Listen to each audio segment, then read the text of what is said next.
Wewe uliumbwa na Mungu. Unajua hata Mchina akiwa ametengeneza kitu, kama ni kitu kipi umewahi kununua dukani, huwa kinatoka na maelekezo.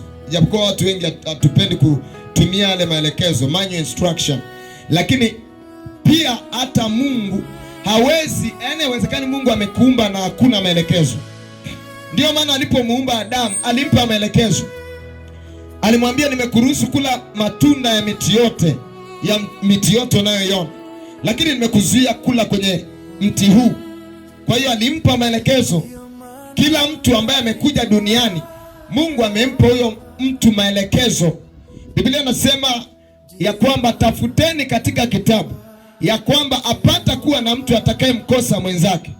Maanake kwenye Biblia kila mtu yupo. Maisha ya kila mtu yako kwenye Biblia.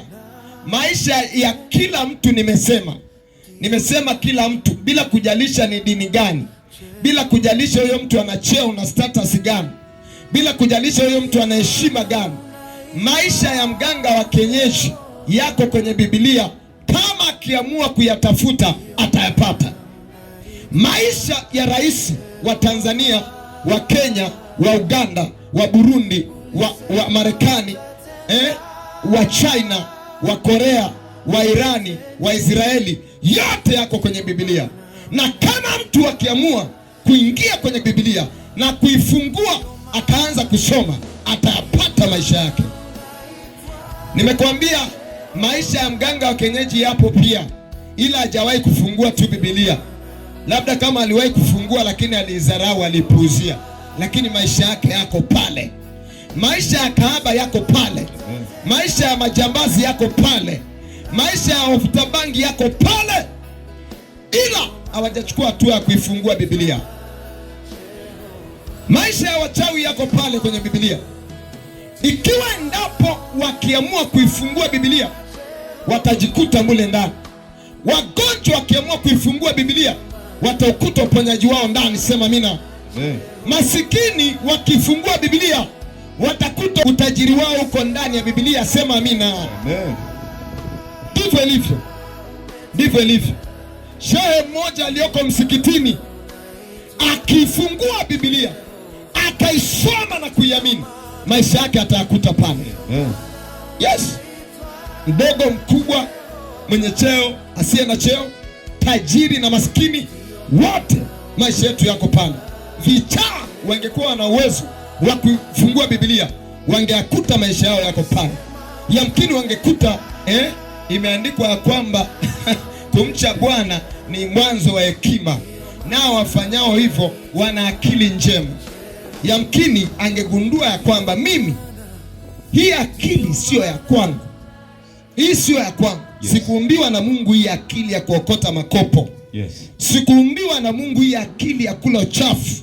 Sikuumbiwa na Mungu hii akili ya kucheka, kuongea maneno yasiyoeleweka. Sikuumbiwa na Mungu hii akili ya kuzurura, kutukana, kuvua nguo. Kama mtu yoyote akiamua kuifungua Biblia, atakuta maisha yake pale. Watu wengi wamekuwa wazururaji kwa sababu wamelikosa neno. Yes. Ukilikosa neno umekosa maelekezo. Ila ukilipata neno, hatua zako zimethibitiwa. Hatua zako ziko limited. Hatua zako zimethibitiwa na neno la Mungu. Hatua zako zinaanza kuzuiliwa kukanyaga uovu. Hatua zako zinaanza kuzuiliwa kumwasi Mungu. Hatua zako zinaanza kuzuiliwa kufanya machukizo, kuabudu waganga, kuabudu mizimu, kuenda makaburini. Hatua zako zinaanza kuthibitiwa.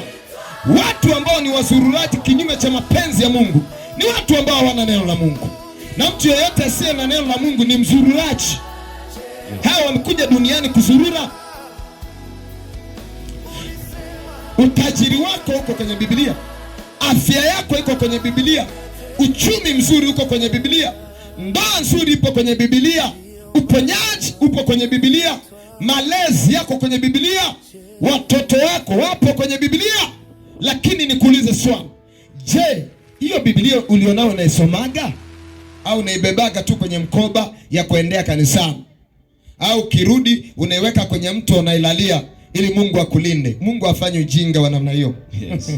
Mungu afanye ujinga wa namna hiyo. Mungu amekupa Biblia uisome, sio uilalie kichwani ili wachawi wasikuloge, na watakukandamiza tu vizuri sana. Yeah.